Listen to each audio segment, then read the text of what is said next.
Breaking news చూస్తున్నాం. ఆదిలాబాద్ జిల్లాలో రాష్ట్ర గ్రామీణాభివృద్ధి శిశు సంక్షేమ శాఖ మంత్రి సీతక్క పర్యటిస్తున్నారు. పర్యటనలో భాగంగా ఉట్నూరు మండలంలో రామలింగంపల్లి గ్రామం నుండి శామ్నాయక్ తాండా వరకు నిర్మించిన తారు రోడ్డు బ్రిడ్జిని సీతక్క ప్రారంభించారు. ఈ కార్యక్రమంలో collector Rajarshi Shah, SP Gausalam, ITDA PO Khushboo Gupta, MLA Vedma Bojju పాల్గొన్నారు. వన మహోత్సవ కార్యక్రమంలో భాగంగా మావల హరితహారం పార్కులో నిర్వహించే కార్యక్రమానికి ముఖ్య అతిథిగా హాజరు కానున్నారు. ఆ తర్వాత కలెక్టరేట్ కాన్ఫరెన్స్ హాల్కు చేరుకుని దివ్యాంగులకు వీల్ చైర్స్ వాహనాలను అందజేయనున్నారు.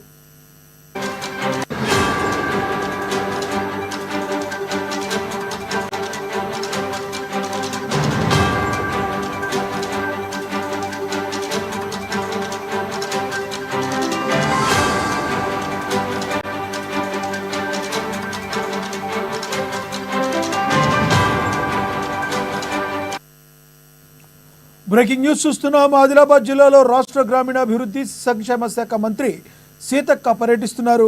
పర్యటనలో భాగంగా ఉట్నూరు మండలంలో రామలింగంపల్లి గ్రామం నుండి శామ్నాయక్ తాండా వరకు నిర్మించిన తారు రోడ్డు బ్రిడ్జిని సీతక్క ప్రారంభించారు. ఈ కార్యక్రమంలో collector Rajarshi Shah, SP Gausalam, ITDA PO Khushboo Gupta, MLA Vedma Bojju పాల్గొన్నారు. వన మహోత్సవ కార్యక్రమంలో భాగంగా మావల హరితహారం పార్కులో నిర్వహించే కార్యక్రమానికి ముఖ్య అతిథిగా హాజరు కానున్నారు. ఆ తర్వాత కలెక్టరేట్ కాన్ఫరెన్స్ హాల్కు చేరుకుని దివ్యాంగులకు వీల్ చైర్స్ వాహనాలను అందజేయనున్నారు. ఇదే విషయానికి సంబంధించి మరింత సమాచారాన్ని మా రీజనల్ కోఆర్డినేటర్ సత్యనారాయణ మరింత సమాచారం అందిస్తారు. సత్యనారాయణ, చెప్పండి, సీతక్క ఈ ఆదిలాబాద్కి విజయోజన కారణంగా ముందు ముఖ్యంగా రాథోడ్ రమేష్ ఎవరైతే ఉన్నారో వారి కుటుంబ సభ్యులు కూడా పరామర్శిస్తారన్నారు.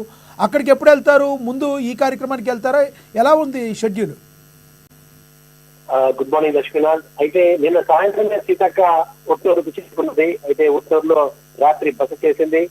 ఉట్నూరులో రాథోడ్ రమేష్ కుటుంబ సభ్యుల్ని పరామర్శించి అనంతరం మార్నింగ్ ఈ రోజు ఉదయం 9 గంటలకు ఉట్నూరు మండలం రామలింగంపల్లి నుంచి శ్యామ్నాయక్ తండ వరకు 3,75,00,000లతో నిర్మించినటువంటి యొక్క తారు రోడ్డు అలాగే బ్రిడ్జి, ఈ రెండు ఏవైతే ఉన్నాయో వాటిని ఈ రోజు ఆమె ప్రారంభోత్సవం చేశారు. ఆ తర్వాత ఆమెతో పాటు స్థానిక ఖానాపూర్ ఎమ్మెల్యే వెడ్మబొజ్జు, ఇతర జిల్లా అధికారులు కూడా కార్యక్రమంలో ఉండి ఆ ప్రారంభోత్సవ కార్యక్రమంలో పాల్గొన్నారు. ఆ తర్వాత అక్కడి నుంచి నేరుగా ఇక్కడ ఆదిలాబాద్ పట్టణం పరిసరాల్లో ఉన్నటువంటి ఒక మావల అర్బన్ పార్క్ లో ఉన్నటువంటి ఏదైతే వన మహోత్సవ కార్యక్రమానికి హాజరు కావాల్సింది, కానీ మధ్యలో దారిలో ఇంద్రవెల్లి వద్ద ఏదైతే అమరవీరుల స్తూపం ఉందో అమరవీరుల స్తూపం దగ్గర ప్రజలు అక్కడ సీతక్కను అక్కడ ఆపి కావాల సమస్య చెప్పేసరికల్లా ఇంద్రవెల్లి మండల కేంద్రాలు అంటే షెడ్యూల్ లోపల లేనప్పటికి కూడా అక్కడ ఇంద్రవెల్లి ఏదైతే అమరవీరుల స్తూపం ఉన్నదో అమరవీరుల స్తూపం దగ్గర అక్కడ ఆగింది. ఆ తర్వాత అక్కడి నుంచి మరి కాసేపట్లో ఇప్పుడే బయలుదేరినట్టుగా సమాచారం. అంటే షెడ్యూల్ ప్రకారంగా ఆమె ఇక్కడికి దాదాపుగా 10:30 వరకే ఆదిలాబాద్ కు చేరుకోవాల్సింది, కానీ కాస్త ఆలస్యమైంది. దాదాపుగా ఇంకొక 10-15 నిమిషాల్లో ఆమె ఇక్కడికి చేరుకునేటటువంటి అవకాశం ఉంది. అయితే ఏదైతే మావల అర్బన్ పార్క్ లో వన మహోత్సవ ప్రణాళిక ఖరారు కావడంతో అక్కడ దాదాపుగా 44 లక్షల మొక్కల నాటివేత లక్ష్యానికి ఆమె శ్రీకారం చుట్టనున్నారు.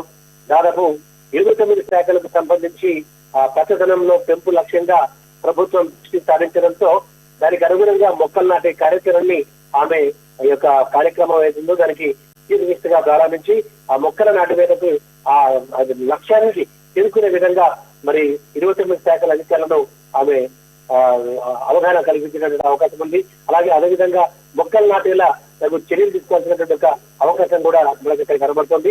ఇకపోతే అక్కడ నుంచి ఏదైతే ఈ యొక్క వన మహోత్సవ కార్యక్రమం పూర్తయిన తర్వాత అక్కడ నుంచి నేరుగా జిల్లా కేంద్రంలో ఉన్నటువంటి యొక్క కలెక్టర్ సమావేశ మందిరానికి చేరుకుని అక్కడ సమావేశ మందిరంలో ఎవరైతే దివ్యాంగులు ఉన్నారో దివ్యాంగులకి దాదాపుగా ఒక 3 మోటరైజ్డ్ ట్రైన్ సైకిల్స్ అలాగే 3 బ్యాటరీ ట్రైసైకిల్స్ వాళ్ళకి అంటే వీల్ చైర్స్ అందించడానికి ఒక అవకాశం ఉంది. ఆ తర్వాత జిల్లాకు సంబంధించిన పలు అంశాలపైన ఉన్నతాధికారులతో జిల్లా అధికారులతో రివ్యూ మీటింగ్ లో కూడా సీతక్క పాల్గొనే అవకాశం ఉంది. ఆ తర్వాత భోజన కార్యక్రమం చేసుకుని మధ్యాహ్నం దాదాపు 2 గంటలు అంటే షెడ్యూల్ అయితే 2 గంటలు ఆలస్యమైంది కాబట్టి 2:30-3 గంటల ప్రాంతంలో తిరిగి హైదరాబాద్ చేరుకునేటటువంటి అవకాశం కనబడుతుంది. Lakshminath, thank you Satyanarayana.